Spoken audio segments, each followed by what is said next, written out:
There is growing backlash tonight as student groups at colleges across the country rally in support of Palestinians, blaming Israel for the atrocities committed by Hamas that left hundreds of Israeli civilians massacred. Protests as well in New York City supported the Palestinian cause, with little, if any, mention of the unprovoked attacks Hamas unleashed on Israel. At Harvard, 30 student organizations signed a letter saying Israel was entirely responsible for the attack and that it was a step toward a free Palestine. The protesters, however, now find themselves at odds with leaders from college presidents to corporate CEOs showing zero tolerance for the pro-Palestinian stance that blames Israel. CEOs of companies including Sweetgreen, Easy Health, and the billionaire investor Bill Ackman are starting a movement on social media that has gained a lot of attention from boardrooms coast to coast. Another, Michael Broukhim, CEO of FabFitFun, posted on X, formerly known as Twitter, that anyone who stands by their statements to hold the Israeli regime entirely responsible for all unfolding violence when Hamas slaughtered, beheaded, and raped innocents, including babies, women, and elderly, is not someone I would hire. He joins me now with more. Good to have you, Michael, on the show. You're a Harvard alum yourself. I got to ask you, what's your reaction to what you're seeing going on your alma mater's campus right now?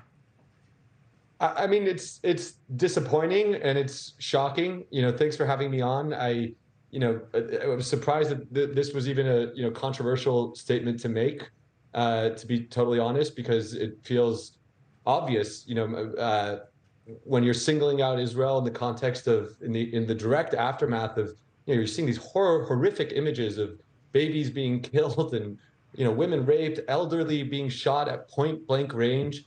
And then to come out with a statement that holds the Israeli regime entirely responsible, it's victim blaming. It's just outside the bounds, and I think it's easy to call it what it is. If someone wants to stand by that statement, I stand by mine, and I know other leaders across America would stand by, not wanting to have these individuals in their companies. Yeah, you tweeted that discriminating against terrorist supporters is the most comically easy decision I will ever have to make as CEO. You will never hire them, ever?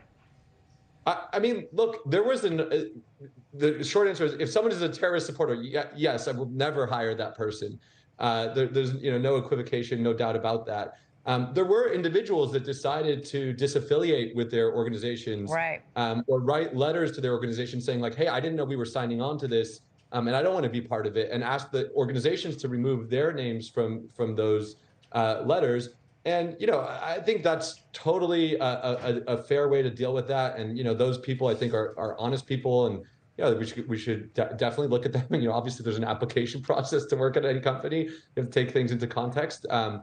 So it's not like there's some unforgivable sin anyone who ever was anywhere near this statement. But by and large, yeah, if people are, seeing what they've seen and having a chance to even look and consider and reflect and then still standing by it, I don't think there's any question. Yeah, I guess that's kind of the thing that strikes me in all this. I mean, they're students, they might be ideological, they might be naive even. They certainly haven't lived very long in the world, maybe 2 decades.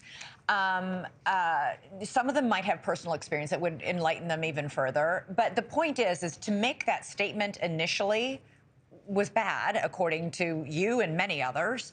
But to then not come out as these pictures and stories come out, as the atrocities become clearer and clearer, to not immediately say, okay, we made a mistake.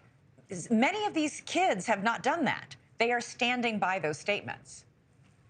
Yeah. Look, I think the reality is that people, sometimes do what they think is popular. There may be a lot of, whatever social pressures and whatever. And unfortunately, a lot of people don't think for themselves, and they haven't been looking at this issue with clear eyes and understanding what's going on. This is a very clear cut. I mean, this is a layup. If you're looking at what's going on and saying, wow, that was bad. It's not complicated. And yeah, it's really sad to see that, unfortunately in our society, our culture, we've let some of our youth have a moral compass that's gone totally awry. They can't tell good from bad. And the only way to correct that is by, doing things like what Bill Ackman's doing, what I'm trying to join and support, and establishing where that moral compass is, and standing behind it. This is easy stuff. Thanks so much for watching. Go to joinnn.com to find NewsNation on your television provider. And don't forget to click the red subscribe button below to get more of NewsNation's fact-driven, unbiased coverage.